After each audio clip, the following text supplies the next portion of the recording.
Hello guys, मैं मेहुल शर्मा आपका स्वागत करता हूं आपके अपने ही YouTube channel chemistry with Mehul में। अब हम आज की वीडियो में चैप्टर के बारे में नहीं पढ़ने वाले हैं। आज की वीडियो में हम कुछ एक ऐसा टॉपिक पढ़ने वाले हैं जिसके बारे में बच्चों को बहुत ज़्यादा दिक्कत रहती है। केमिस्ट्री में अगर आप कभी भी देखें तो कंपाउंड के जो नाम हैं वो बच्चों को बहुत ज़्यादा दिक्कत करता है कि कंपाउंड का नाम कैसे करें, IUPAC नेमिंग कैसे करी जाती है। क्योंकि आप अगर NCERT खोल के देखेंगे तो आप NCERT खोल कर डर जाएंगे क्योंकि उसमें इतने सारे फॉर्मूले आपको दे रखे हैं। आपको वर्ड रूट निकालना पड़ेगा, प्रीफिक्स निकालना पड़ेगा, सफिक्स निकालना पड़ेगा और भी बहुत सारी ऐसी चीज़ें हैं जो कि आपके दिमाग के ऊपर से जाती हैं। तो आपको कुछ ऐसा सीखना है, कुछ ऐसा तरीका सीखना है जिससे आप IUPAC नेमिंग को चुटकी में कर सकें। IUPAC नेमिंग आपके उंगलियों का खेल बन जाए। तो आप कैसे करेंगे? तो वही तरीका आज मैं आपको बताने वाला हूँ। IUPAC नेमिंग का सबसे ईजी तरीका बताने वाला हूँ मैं। तो IUPAC नेमिंग कैसे करेंगे? तो IUPAC नेमिंग को करने से पहले आपको कुछ छोटी छोटी चीज़ें हैं, कुछ ऐसी छोटी छोटी टर्म्स हैं जो आपको याद करनी पड़ेंगी। जैसे कि हम बात करें कार्बन कंपाउंड्स के बारे में, जो कार्बन चेन होती हैं। अगर आपकी एक कार्बन की चेन है, अगर एक कार्बन है तो उसको बोलते हैं मैथ, दो हैं तो बोलते हैं एथ, तीन को बोलते हैं प्रोप, चार को बोलते हैं ब्यूट, पांच को बोलते हैं पेंट,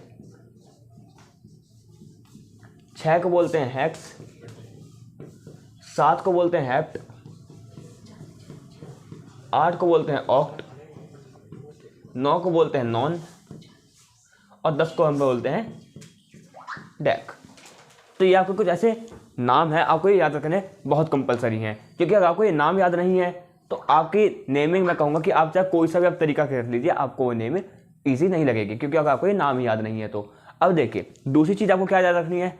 दूसरी चीज़ आपको ये याद रखनी है, अगर कार्बन कार्बन के बीच में सिंगल बॉन्ड है, अगर कार्बन कार्बन के बीच में सिंगल बॉन्ड है तो हम बोलते हैं एन, डबल बॉन्ड है तो बोलते हैं ईन और ट्रिपल बॉन्ड है तो बोलते हैं आइन। ये आपको याद रखना है। अब देखिए कैसे याद रखेंगे। कोई बंदा होता है, ठीक है, एक बंदा है, ठीक है, उसका कुछ नाम होगा। जैसे इमेजिन मेरा नाम जैसे मेहुल शर्मा है, ठीक है। तो अब देखिए समझ लीजिए नाम है, ये जो फर्स्ट नेम होता है वो ये है meth, eth, prop, but, pent, hex, hept, oct, non, dec. इनमें से कोई भी आपका एक पहला नाम हो गया। अब कुछ सरनेम भी होता है, जैसे मेरे सरनेम क्या है? शर्मा। तो अब ये क्या हो गया? इसके सरनेम हो गए, ठीक है। जैसे आप एग्जांपल लीजिए, एक बंदा है मोंटू चौधरी, मोंटू चौधरी एक बंदा है। तो आपका जो उसका जो फर्स्ट नेम है वो क्या हुआ? यहाँ से निकलेगा, यहाँ से इसका फर्स्ट नेम निकलेगा और सरनेम क्या होगा? वो उसका यहाँ से निकलेगा, ठीक है। इस तरीके से आप इसको ऐसे याद रख सकते हैं, ठीक है। अब एक छोटी चीज़ें और याद रखनी है, छोटी सी चीज़ और है फंक्शनल ग्रुप्स। फंक्शनल ग्रुप्स के अगर ऊपर क्वेश्चन आ जाते हैं तो कैसे करेंगे? तो देखिए फंक्शनल ग्रुप के ऊपर क्वेश्चन कैसे करेंगे। अगर एल्कोहल आता है, एल्कोहल्स, ठीक है, एल्कोहल्स का फंक्शनल ग्रुप क्या होता है? OH, ठीक है, इसको हम बोलते हैं OL, ठीक है, इसका सरनेम क्या है? OL। अगर हम बात करें कार्बोक्सिलिक एसिड, कार्बोक्सिलिक एसिड, इसका जो फंक्शनल ग्रुप होता है वो होता है COOH, यानी कि ओइक एसिड। क्या यूज करते हैं इसमें? सरनेम ओइक एसिड यूज करते हैं।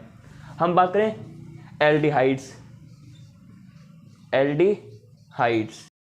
हम बात करें एल्डिहाइड्स की, तो जो बंदे इस वक्त 12th क्लास में है उन्होंने चैप्टर पढ़ा होगा aldehydes, ketone and carboxylic acid. तो उनको पता होगा कि एल्डिहाइड्स का फंक्शनल ग्रुप क्या होता है। तो एल्डिहाइड्स का फंक्शनल ग्रुप होता है CHO। इसमें हम यूज करते हैं ALL। अब बंदे जो है ना, जो कई लोग हैं वो एल्कोहल्स के और एल्डिहाइड्स के सरनेम में बहुत ज़्यादा कंफ्यूज हो जाते हैं। तो देखिए सिंपल बात देखिए, जो एल्कोहल्स हैं वो किससे खत्म हो रहा है? वो खत्म हो रहा है OL से, तो इसका फंक्शनल ग्रुप क्या हो गया? OL। एल्डिहाइड शुरू किससे हो रहा है? AL से, तो इसका ये क्या हो गया? AL, ठीक है, इससे याद रहेगा। एक लास्ट आता है आपका कीटोन्स,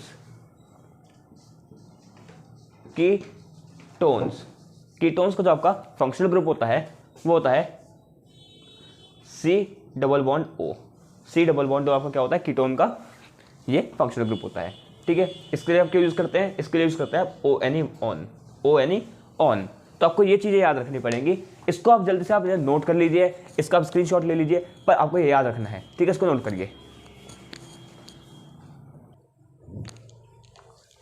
तो देखिए अब आप कहेंगे आपने हमें सारी चीज़ें बता दी, आपने हमें बता दिया कार्बन चेन के लिए क्या यूज़ होता है, एक कार्बन का क्या यूज़ होगा, 2 कार्बन का क्या यूज़ होगा, सिंगल बॉन्ड का क्या यूज़ होगा, डबल बॉन्ड है तो क्या यूज़ होगा, फंक्शनल ग्रुप बता दिए, पर आपने नेमिंग नहीं बताई, जिसके लिए आप वीडियो बना रहे हैं आपने वही नहीं बताया है।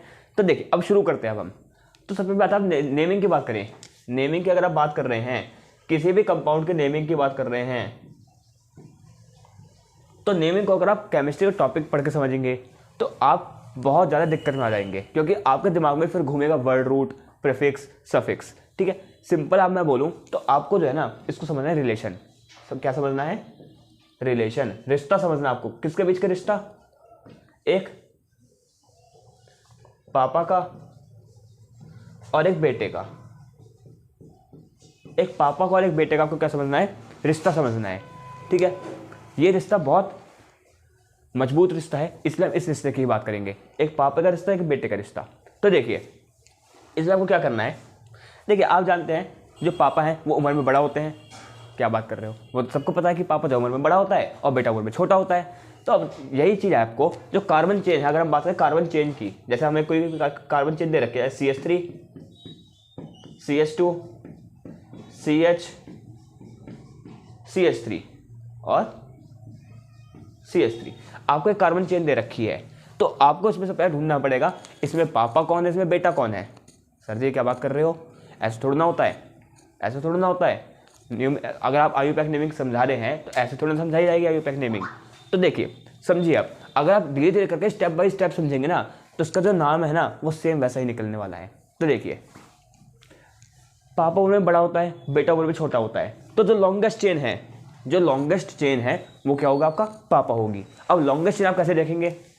लॉन्गेस्ट चेन आप ऐसे भी देख सकते हैं, ऐसे भी देख सकते हैं, ऐसे भी देख सकते हैं, ऐसे भी देख सकते हैं, मतलब जैसे मर्जी आप वैसे लॉन्गेस्ट चेन देख सकते हैं, पर आपको लॉन्गेस्ट चेन ढूंढनी है। तो देखिए अगर आप इसमें लॉन्गेस्ट चेन की बात करें तो लॉन्गेस्ट चेन क्या होगी? लॉन्गेस्ट चेन क्या होगी? तो देखिए अगर आप इधर से देखें 1 2 3 4, सीधे जाएंगे तो 4 है। अगर ऐसे देखें 1 2 3 4 तो भी 4 है।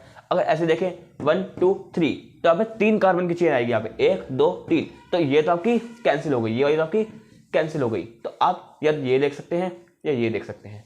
ठीक है, अब वो आपके ऊपर डिपेंड करता है आप कौन से कार्बन चेन लेने वाले हैं, आपके ऊपर डिपेंड करता है कौन सी कार्बन चेन लेने वाले हैं। तो मैं लूंगा सीधी वाली कार्बन चेन, एकदम जो सीधा जा रहा है मैं वो कार्बन चेन ले लूंगा। ठीक है, अगर कोई से भी कार्बन चेन लें आंसर आपको सब में सेम ही आना है। तो देखिए मैंने ये कार्बन चेन ली, ये वाली। ठीक है, तो मैंने यहाँ पे डैडी ढूंढ लिया, और बेटा कौन हुआ? ये जो नीचे CH3 कौन हुआ? बेटा हुआ।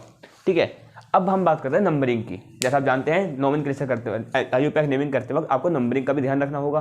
तो नंबरिंग कैसे करेंगे इसका भी एक वो समझिए। देखिए आप कभी मुसीबत में फंसे, अगर आप कभी मुसीबत में फंसे तो आप अपने पापा को फ़ोन करेंगे, तो आपका पापा हैं वो क्या चाहेंगे? मैं जितना जल्दी हो सके अपने बेटे के पास पहुँचूँ, या जितना देर हो सके अपने बेटे के पास पहुँचूँ। जितना जल्दी हो सके, तो जो छोटा रास्ता है आपके पापा वही चुनेंगे। तो आपको नंबरिंग वहाँ से शुरू करनी है जहाँ से पापा पास हो। अगर आप इधर से देखें 1 2 3, तो यहाँ पे 3 किलोमीटर दूर रास्ता है, पापा के 3 किलोमीटर दूर रास्ता है। पर इधर से देखें 1 2, इधर से 2 किलोमीटर दूर रास्ता है, तो आपके पापा कौन सा रास्ता चुनेंगे? 2 किलोमीटर वाला। तो आपको नंबरिंग कहाँ से करनी है? जहाँ से बेटा पास हो। तो 1 2 3 4 ये आपकी हो गई। ठीक है, आपने यहाँ पे नंबरिंग भी कर दी। अब यहाँ पे आता है मेन चीज़, अब यहाँ से आपकी जो नेमिंग है वो शुरू हो चुकी है। अब देखिए अब यहाँ पे आपको पता होना चाहिए नाम क्या है। ठीक है, ये देखिए यहाँ पे 4 कार्बन है टोटल, पापा के पास टोटल 4 कार्बन है। तो मैं आपको अभी पीछे बताया था 4 कार्बन के लिए 4 कार्बन के हम क्या यूज़ करते हैं? ब्यूट यूज़ करते हैं। 4 कार्बन के हम क्या यूज़ करते हैं? ब्यूट यूज़ करते हैं।